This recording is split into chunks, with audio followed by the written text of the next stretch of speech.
میں آج آپ حضرات کے سامنے ایک مختصر سی تقریر پیش کرنا چاہتا ہوں جس کا عنوان قرآن ہو نازل ہے بڑے مسلمان ہے، امید کرتا ہوں بہت سمجھ آتا ہے۔ حضرات گرامی، قرآن کریم وہ کامل اور جامع ترین کتاب ہے جو تمام آسمانی کتابوں کا خلاصہ اور نچوڑ ہے۔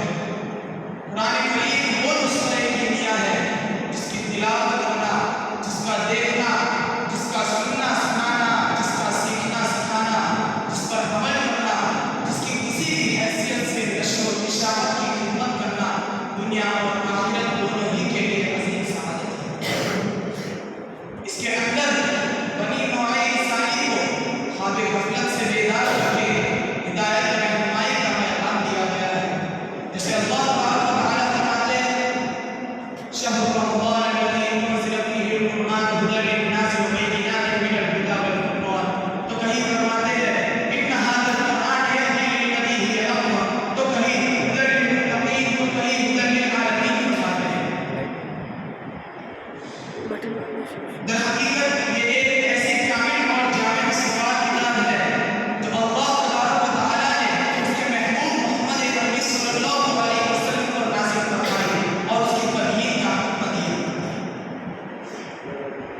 چنانچہ حضور صلی اللہ علیہ وسلم نے اس کے حقائق، اسرار و حکم، منشا و مراد کو بہت وضاحت کے ساتھ بیان فرمایا، جس کے نتیجے میں بہت سے لوگوں نے اس پیغام کو قبول کیا اور عمر کی تاریکی سے نکل کر ذوق اسلامی میں داخل ہو گئے۔ محترم حضرات، قرآن کریم میں وہ تاثیر ہے جو مٹی کو حسین بنا دیتی ہے اور جو اس کی ناقدری کرے تو چاہے وقت کا بادشاہ ہی کیوں نہ ہو، اپنے دور کا حاکم ہی کیوں نہ ہو، بڑے سے بڑا مدبر، مفکر، محدث ہی کیوں نہ ہو، قرآن کریم اس کو ذلیل و رسوا کر کے تحت خاک کر دیتی ہے۔ یہ تو اللہ تعالیٰ کا بیدار قانون ہے اور جو اس پر عمل کرتا ہے اس کو قرآن کریم کا تراز اٹھا کر دریا تک پہنچا دیتی ہے۔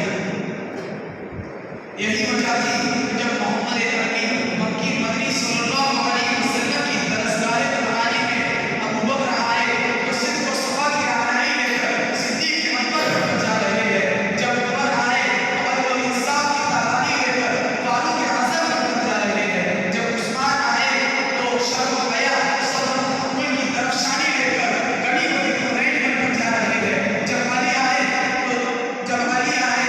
جرأت و شجاعت کی درفشانی لے کر حیدر کرار بن جا رہے ہیں، جب خالد آئے تو سیف اللہ بن کر علم و دانش کی روشنی لے کر جا رہے ہیں، جب حمزہ آئے تو سید الشہداء کی سند لے کر جا رہے ہیں، جب